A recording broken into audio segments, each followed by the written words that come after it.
What's up, y'all? Welcome back to WBC Central, a baseball is not boring podcast. We're going to try this again. I tried recording this last week and it did not. We didn't get any audio. But yeah, we have some super fun stuff to talk about today. We'll go over the news and notes to start off, but the biggest chunk of this episode is going to be something really fun that I've been wanting to do for a while. I'm going to talk about one player from every team in the WBC that I'm excited to watch. I'm excited to do this because this is like one of my favorite parts about covering the WBC is getting to cover like all 20 teams and being able to share like content for all 20 fan bases. So it's not going to be like a super in-depth look at the rosters quite yet. And hopefully later this week or next week, we'll start the pool breakdowns of all four pools. But for now, we're going to like lightly touch on one player from every team in the WBC, just so that we can get a kind of a feel of at least one player to look out for in the tournament. But first, we'll start with some news and notes. So today, recording Monday, February 20th, we got some uniform updates for the WBC. A lot of uniforms have already been released, like replica uniforms. Replica jerseys and New Era hats on New Era's website, MLB Shop, on Fanatics, on Dick's Sporting Goods website. So definitely go check them out in case a lot of them are sold out, but a lot of them are still there as well, at least some sizes. So go check them out, see if they're not sold out. Mexico actually released their official uniforms today. Again, Monday, February 20th. They have 3 different uniforms. I posted them on my Twitter if you want to go see pictures of them. There are like a home white jersey. It's clean. It's nice with the green hat. And then the second jersey is going to be a red jersey. If you're watching on YouTube, you can see it on screen. Thank you, Coop. They're going to be wearing it with a red hat and a red jersey, which is pretty different because red's kind of like a secondary color for a lot of the Mexican national teams. But they're really like emphasizing it, and it pops a ton here, which is really nice. And then there's a third alternate jersey, which is really, really unique. I like it. I know a lot of Mexican fans are kind of conflicted on it because they really wanted a green jersey to be one of the 3 jerseys. That's their normal, basic, like primary color for Mexican national teams, whether it's soccer or baseball or whatever sport. But this third alternate jersey and hat is like a light baby blue pink with a light baby blue with pink. It's it's pretty unique. I really like it. The hat is nice. The hat's super nice. But again, I know that a lot of Mexican fans are kind of not sure if they like it or not, are a little conflicted because they wanted the green ones. But yeah, so Mexico's released today. Tomorrow, on February 21st, Tuesday, Netherlands is going to be releasing their home jerseys. So go look out on Twitter for that. I don't think they're going to be live streaming a release or anything, but there'll be pictures up there. Team USA already has their uniforms released, or at least their home white jersey. We're still waiting to see what the second one is and if they're going to have a third one. But yeah, so a couple roster updates for Team USA. And this has been known for a couple of days, but we haven't had a podcast episode in a few days.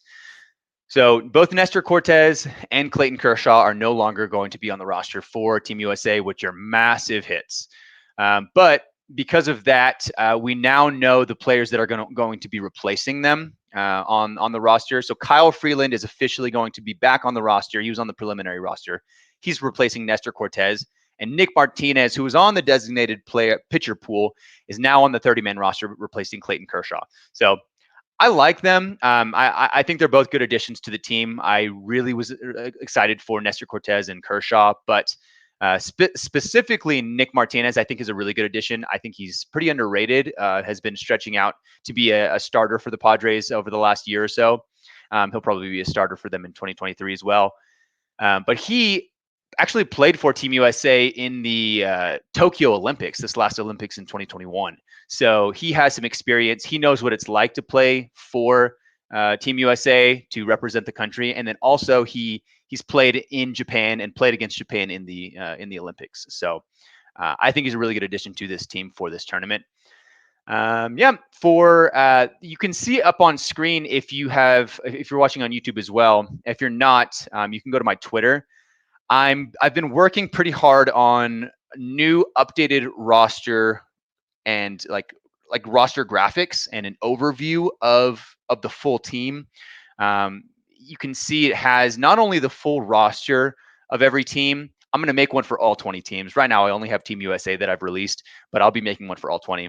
I've included information like the whole roster, a designated pitcher pool if they have information about that released, the captain for the team. So we have Mike Trout there, and I have the whole coaching staff as well as the uniforms and the WBC history for every team, as well as like a projected lineup and a rotation. So I hope you all like those. Let me know if there's anything else you want to see on these graphics. I'm trying to make sure that I maximize the space as much as possible. I just want it to be like a holistic, full review of every team. So go check that out. I'll be posting the other ones, hopefully a few later this week, and then the rest maybe next week or the following. So definitely before the tournaments gets here.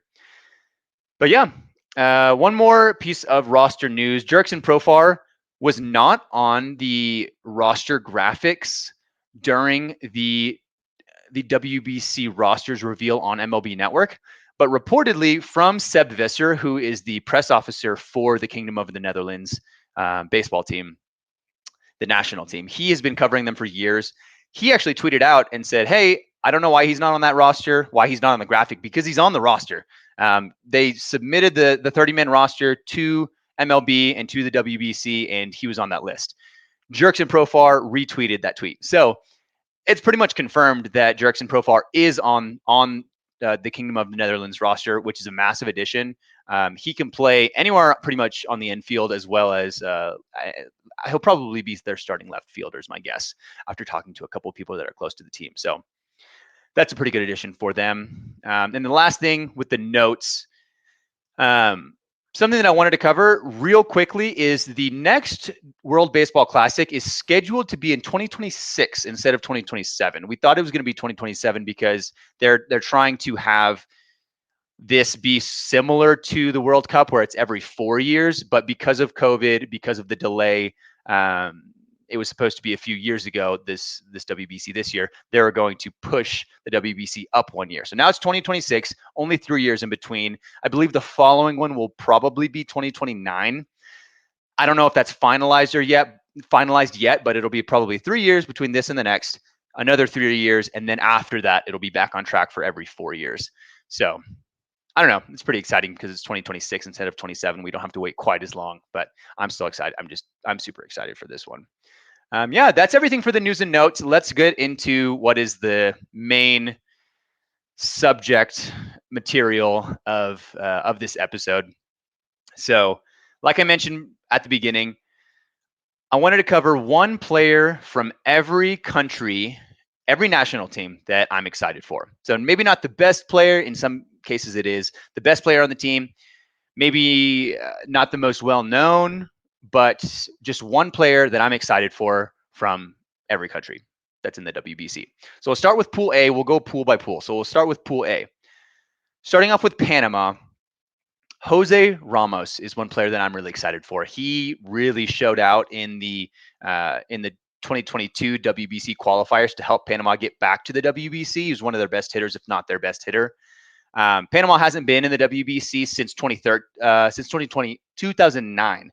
They missed out in 2013 and 2017. So the fact that he helped them propel them to qualify for the WBC is pretty huge. He had 2 home runs in 2 games, I believe. Last year he was the Dodgers' number 8 prospect.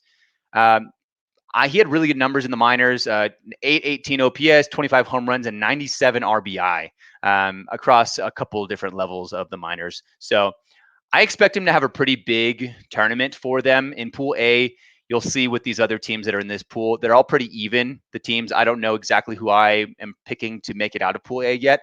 So I expect him to be in the middle of the lineup and to be one of their better hitters for Panama. Yeah. For Taiwan, and again, this Pool A is in Taiwan. The player that I'm excited to see, one of the players, is Lin Lee. He actually won the 2022 CPBL MVP. Definitely one of the best hitters out of Taiwan. He can play third base, second base, outfield. He had a 175 WRC plus in 2022. He absolutely mashed for them and was tied for the lead league in home runs in the CPBL. 20 plus steals 3 years straight. Will probably DH because I don't believe that he has like one like defensive position that is his expertise. I think he might be able to play a couple infield positions, but they have better defense with other players. His big thing is his bat. He just mashes. So I'm excited to watch him hit. He seen a couple of highlights on YouTube. Haven't watched him in any like actual games that were live, but he seems like a very solid hitter.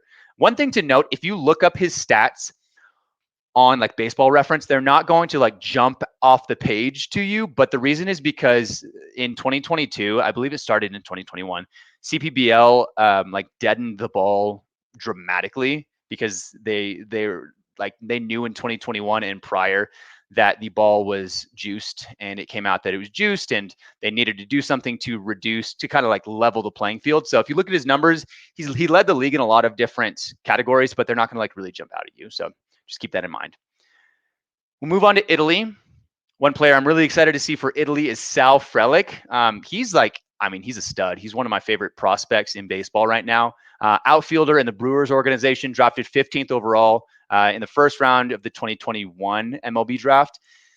Right now, he's the 30th overall prospect, the number 2 Brewers prospect in their organization, just behind Jackson Chourio.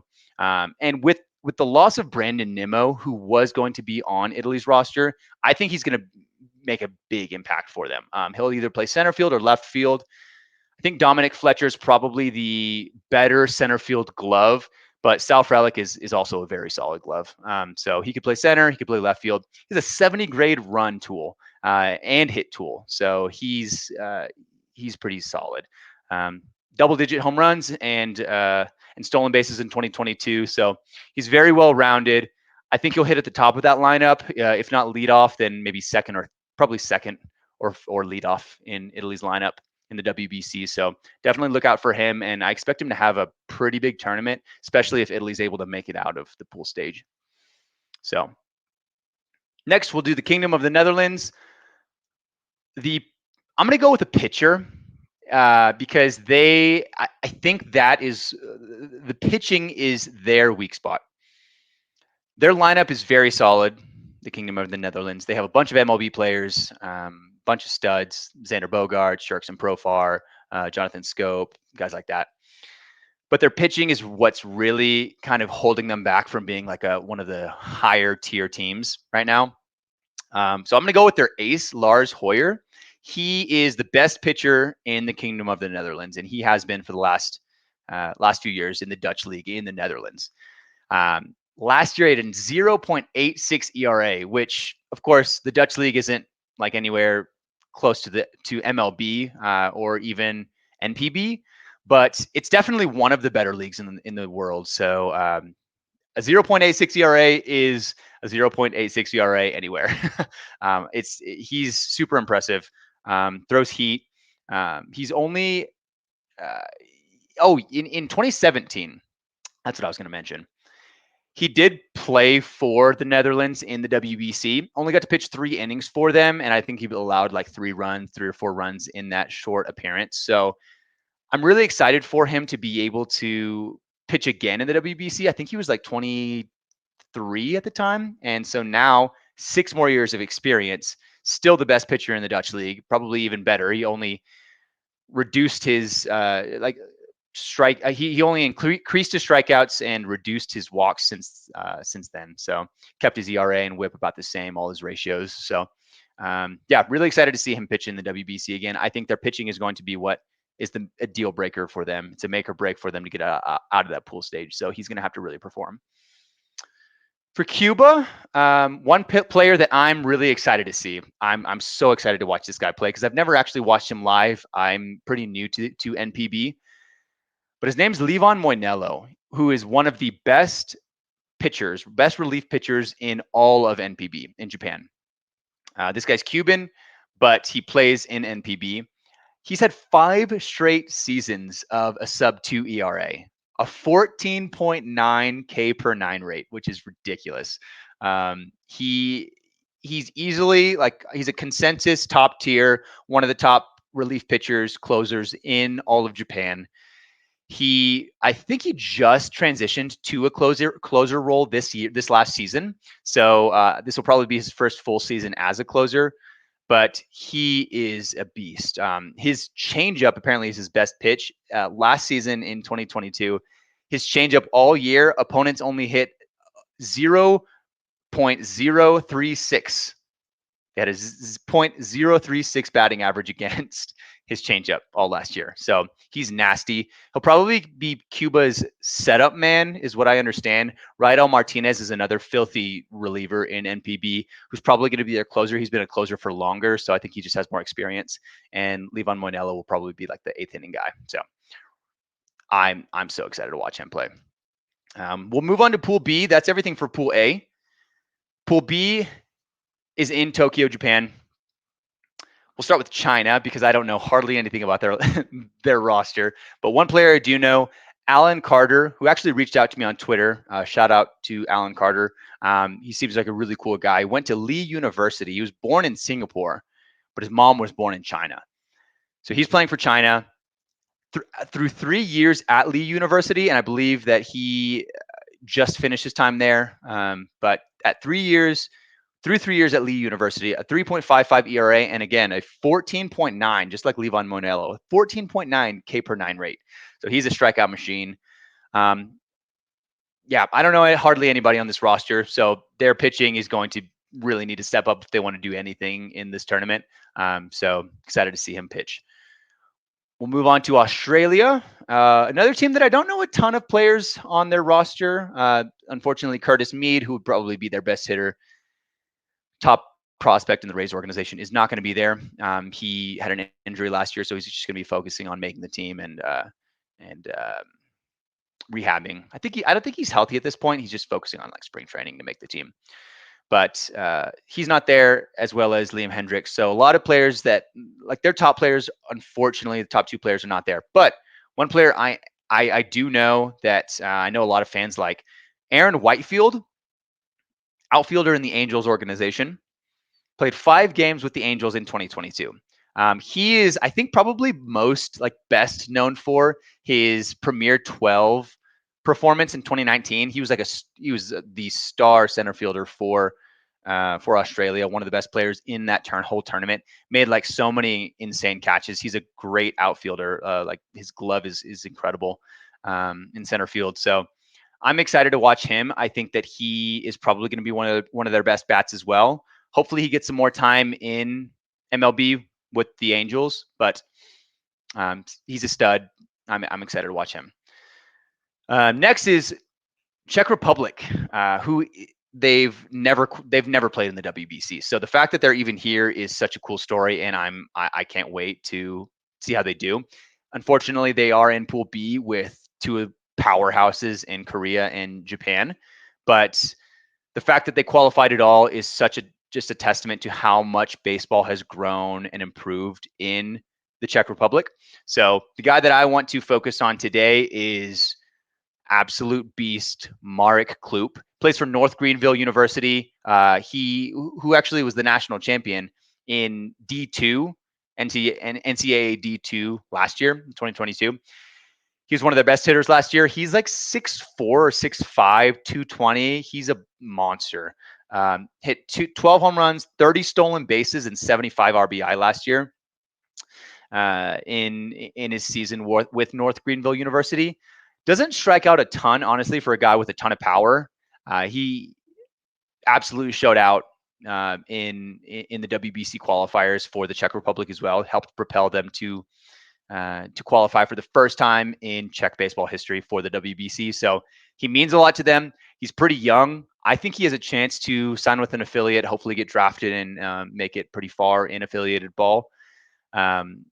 After his time at North Greenville University, he hit 2 home runs in WBC qualifiers, and I think he already had like 3 home runs over the last like weekend or week. It's only been a few games, and he's already hit like 3 bombs in his collegiate season. So dude's an absolute stud. But yeah, he's going to be, I already put this on Twitter. My prediction is that he's going to hit a home run in the WBC. I don't know what team he's going to hit it off of, but I am booking it now. He's going to hit a home run, at least 1 home run in the WBC. So excited for that.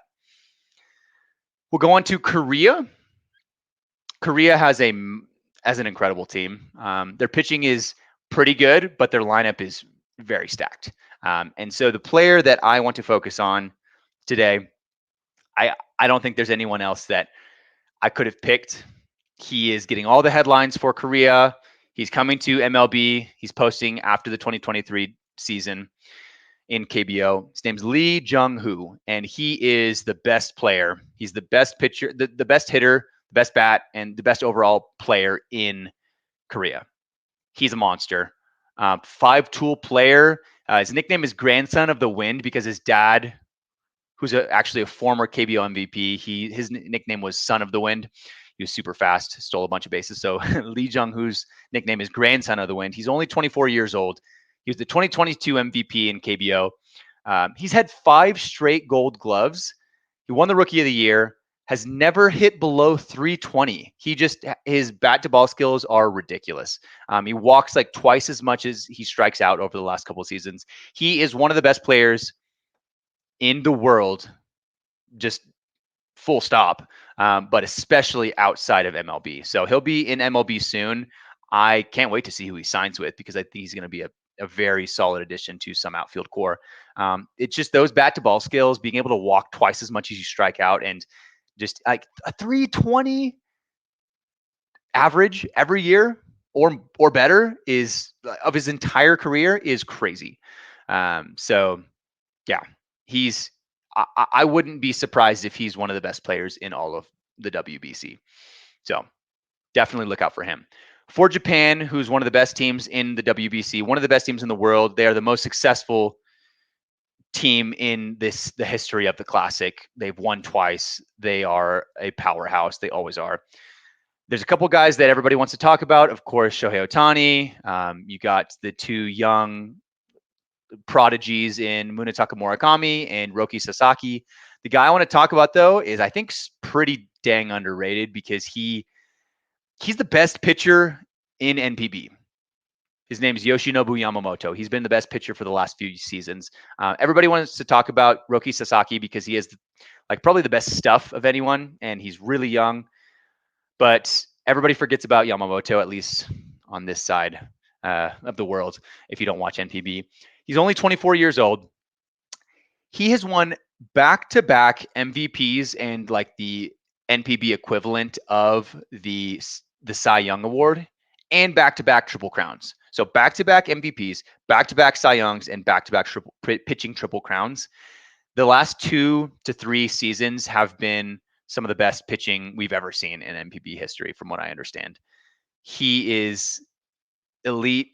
He mid-upper 90s with another plus curveball, sub 2 ERA over the last 2 seasons, 200 straight strikeouts over the last 2 seasons.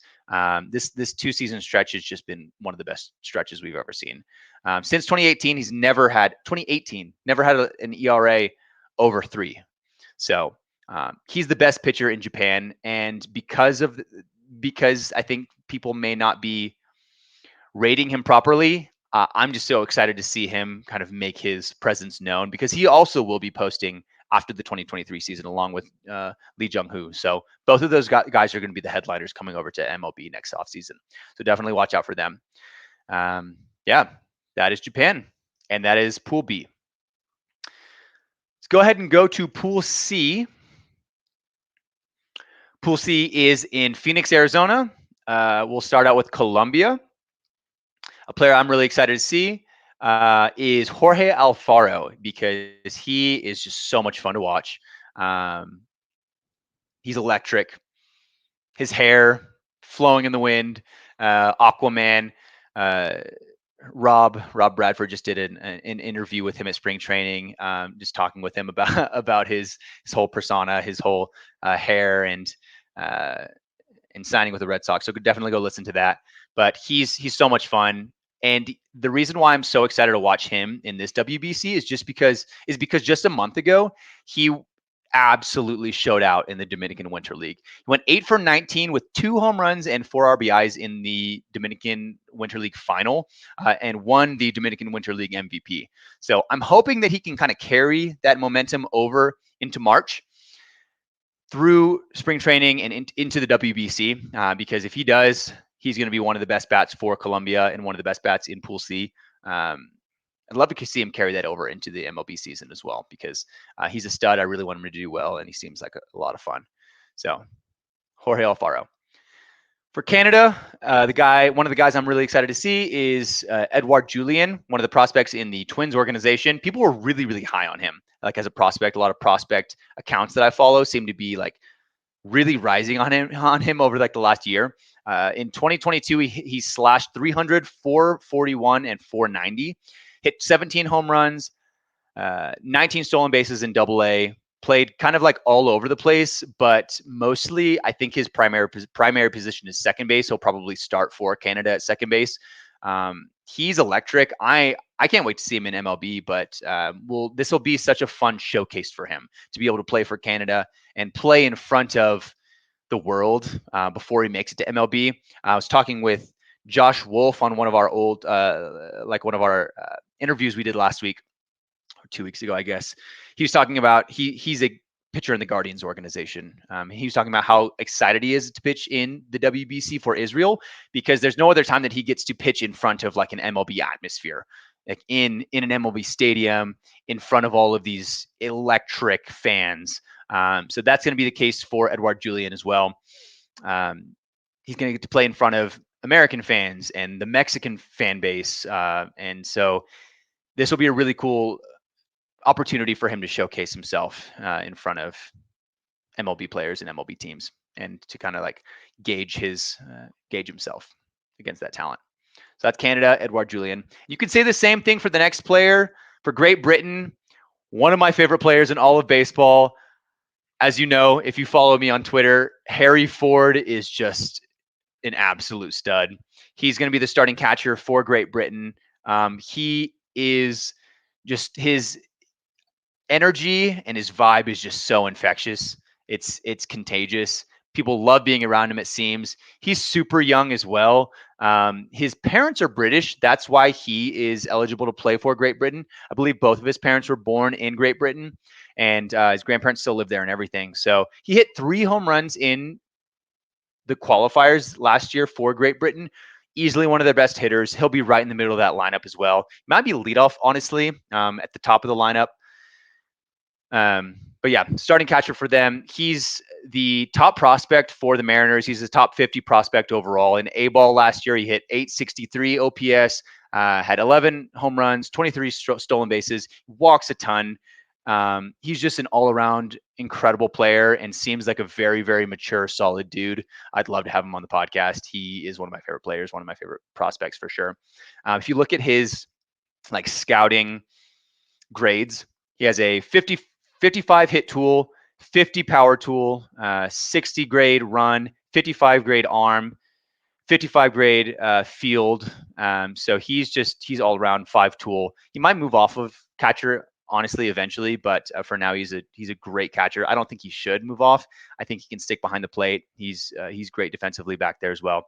So just seems like a really good guy, and definitely one of the best players. He's going to be a core like anchor in that lineup. So move on to Mexico, who super underrated. I've been saying that all along. I think they're one of the more underrated teams in the WBC. I was going to say Alejandro Kirk because he's going to be one of their best hitters, and he's just a lot of fun to watch. But I'm going to go with Randy Arozarena because, I guess, for a couple reasons. Randy Arozarena is Cuban, but is a Mexican citizen. He was born in Cuba. His father actually passed away at 15. Played pro ball. He played pro ball in Cuba at 18 and 19, and then escaped in like a small boat to leave Mexico, to leave Cuba, to find a different life, a better life, and be able to play baseball elsewhere. Ended up landing in Mexico. He has family there now, I believe, and kind of put down roots and a foundation there. So his story is just really crazy. If you ever get a chance, I believe there are a couple of YouTube videos on it. Definitely go check it out or go listen to some of his interviews, because I just can't imagine that kind of journey to be able to play baseball and to have like a better life, to be able to like find a better life for yourself and for your family. But yeah, he actually trained at the same academy in Mexico, baseball academy, as Alejandro Kirk. Made it to the big leagues, broke out in 2020. in that postseason run, one of the best rookie postseason performances we've ever seen.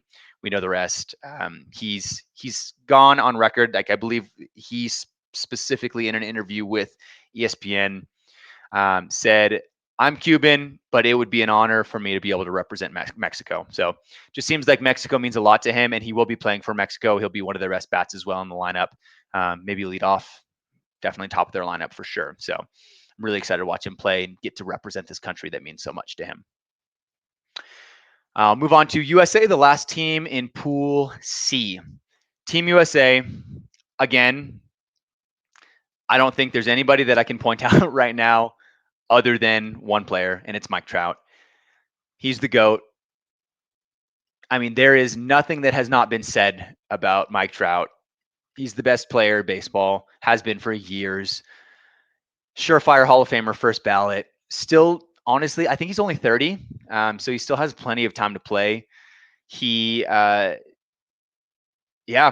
honestly, like I said, not much to say about him. His impact that he's made on this team cannot be overstated. After you can hear like Mark DeRosa, the manager for Team USA, talks about this all the time. After Mike Trout committed to play for Team USA, this WBC, he saw like all these commitments flood in. After him was Mookie Betts and Paul Goldschmidt, Nolan Arenado, Kyle Tucker, Bryce Harper, who's not playing anymore because of injury, but was committed after Mike Trout did. So you just saw all of it. Trey Turner, Tim Anderson, Pete Alonso, like all of these all-stars and MVPs just started flooding in to want to play, in large part because they wanted to play with Mike Trout. I mean, to be able to be in the same room as him would just soak up all the knowledge about baseball that he has, would be awesome. And I'm just so excited for him to play because in 2017, he didn't play for Team USA. He was already the best player in baseball, but he decided to like focus on spring training as well. I believe that at that time he was coming off of an injury and just thought it would be best and smartest for him to focus on the season. Well, he's come on record of saying that he does regret not playing in 2017. So I'm just excited for him to be able to actually play in the WBC and get a chance to do that. So Mike Trout, he's our captain. He's already been named captain for Team USA, Captain America. I can't wait. We'll move on to Pool D, the last pool of the four. Pool D is in Miami, Florida. Start with Nicaragua. On Nicaragua's national team, I'm really excited to watch Erasmo Ramirez, pitcher on the Nationals. Had a very, very good 2022, honestly. He had a 2.92 ERA, which was good for a 1.34 ERA plus. 61 strikeouts in 86 and a third innings. Most of the season, he was a reliever, but my guess is that in the WBC, he will be one of their main starters, if not their ace. Him and Jonathan Loaizaga are definitely going to be their best pitchers. So I expect him to get a lot of innings. They might, if they don't make it out of the pool, then he might only pitch once or maybe twice. It depends on how many pitches he throws in the first game, if he's able to make a second appearance. But he's awesome. He's a veteran. He'll be there. My guess is that he'll be their ace. So I think he'll be an important piece on that roster. Nicaragua loves baseball. That's something that I've learned about covering the WBC. I didn't know a ton about Nicaraguan baseball, but they love baseball. So really excited to watch this team and watch Erasmo Ramirez. We'll go on to Italy. Matt Mervis is just a beast over at first base. He is a prototypical power bat. He'll be their starting first baseman, is my guess. He's last year in 2022, he was the Cubs' 21st overall prospect, but he's shooting up the rankings. I don't know where he's going to be yet this year in MLB pipeline. Like I don't think they've released like the top 30 of every team yet. But in 2022, between high A, double A, and triple A, all three levels, he slashed 309, 379, 606 slugging. So he mashes. He is a power bat, like I said, and that's what they needed after Harrison Bader decommitted from playing and withdrew from the WBC. They needed a power bat badly. They didn't have much power in that lineup to go along with Jock Peterson. So Matt Mervis is going to be a stud. 39 home runs and 119 RBIs in 2022 in the minors. So yeah, he's going to be much needed, and I was so excited to see him play. Again, another top prospect that it's going to be able to use this showcase to this WBC as like a showcase for their talent. So he'll be good for sure. 3 more teams: Puerto Rico, Francisco Lindor. He's their best player, or at least their best bat. The reason why I'm excited to watch him is because without Correa, it really leaves Lindor as the guy in that lineup. Correa was a leader on that team in 2017. Him and Lindor and Baez were like the core of that infield. They were one of the highlights of the 2017 WBC. But now Correa's not playing, so Lindor is really going to need to step up. He can. I mean, he's one of the best players in all of baseball in the world. So I have no doubt that he will have the opportunity to really show out, especially if they make it past the pool stage. Yeah, he could easily be like an MVP for them and for the tournament. Like he's electric. He's one of the most fun players to watch play in baseball. So I think his impact is going to be just magnified and more felt without Correa there. So I expect him to step up and be a leader for that team. He's going to need to be a leader for sure. So I like that team a lot, and he's going to be great. 2 more teams. Let's do Venezuela, and then we'll end with the Dominican Republic because I know a lot of people are waiting for them. For Venezuela, and I'm so excited, but like it's going to be so bittersweet. Miguel Cabrera, I can't wait to watch. There's a lot of players on this team that I'm excited to watch. Jose Altuve and Luis Arias and all those pitchers, but there's nothing like watching Miguel Cabrera in his retirement tour. He's retiring at the end of 2023. Play for his country for the last time. Like this is going to be the last time that we see him put on Venezuela's uniform as a player. He has played in every WBC, I believe. He leads like all WBC players in home runs. He surefire Hall of Famer again. Like I said with Trout, he is one of the best players we've ever seen in baseball.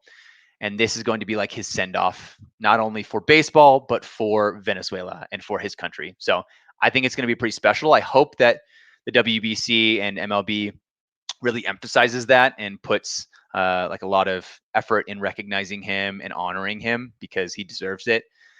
So yeah, really excited for him and for the Venezuelan fans to be able to watch him one last time. So we'll end with the Dominican Republic, the Dominican team who everybody's excited to watch. Last team in Pool D, Sandy Alcantara. I think he's the best pitcher in the WBC. Maybe in the world right now. DeGrom, when he's healthy, is the best. But in 2022, there was no one better than Sandy Alcantara. And the fact that we get him after all those players either withdrew or couldn't figure out insurance, all the pitchers that just couldn't find a way or didn't want to pitch in the WBC.